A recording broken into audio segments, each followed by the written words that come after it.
Meat, milk, cheese, eggs. For most of us, animal products are part of our daily diet. But do you really care where they come from?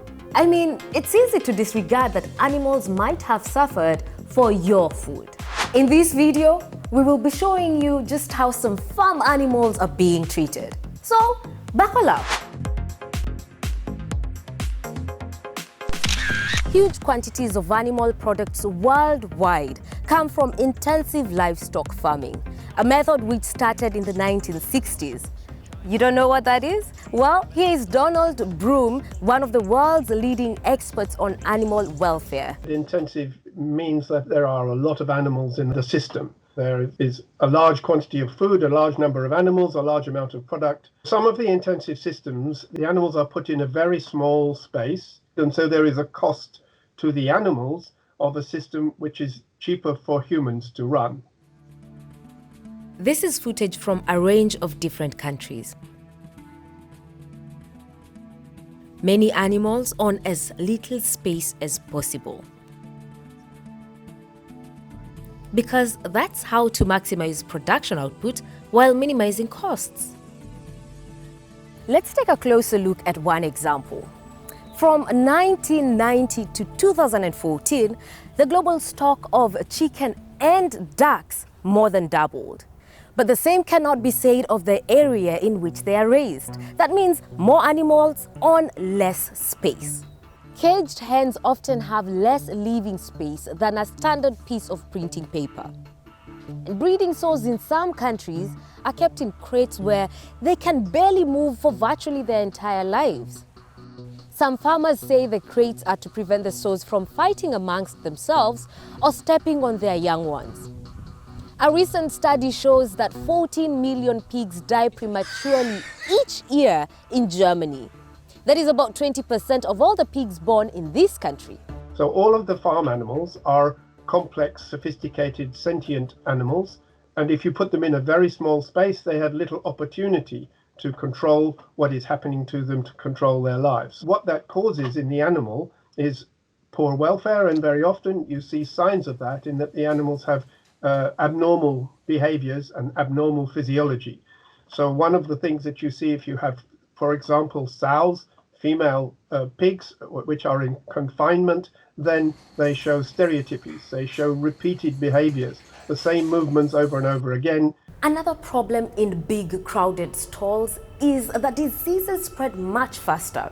Now, in order to avoid that, animals are heavily vaccinated, and this has been questionable because it has been linked to the increase of multi-resistant germs. Even standard practices in large-scale livestock farming raise significant questions.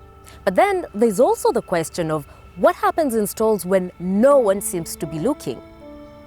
Animal rights organizations have secretly filmed activities that suggest animals are treated worse than you could imagine. This video shows employees at a dairy milk farm in the US mistreating cows and calves.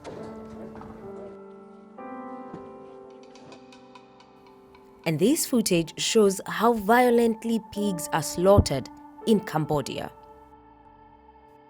But even when these videos are passed on to authorities, several factors prevent action from being taken. In some countries, there are basically no animal welfare laws, and in others, the laws are lax. Peter Höfken from the international animal rights organization PETA told me this is a frustrating reality. We have the problem that in most countries where there's a big agricultural sector, the agriculture and the sector has a lot of influence on the political debate, on laws. So at court, we also have a very difficult position, and many things that are clearly animal abuse, that are clearly painful to animals, are unfortunately rejected by attorneys. The footage that PETA and other organizations provide is shocking and often causes public outcry. But it doesn't stop people from returning to the supermarkets and choosing the cheapest piece of meat. So what does that tell us?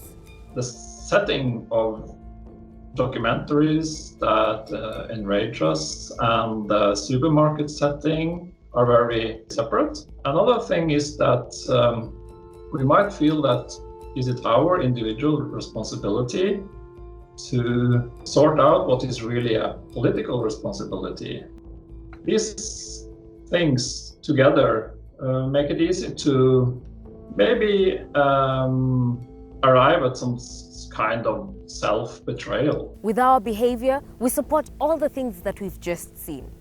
Researchers say that for conditions to change, people, especially in highly industrialized countries, need to do two things. One, reduce the amount of meat, milk, and eggs that we are consuming.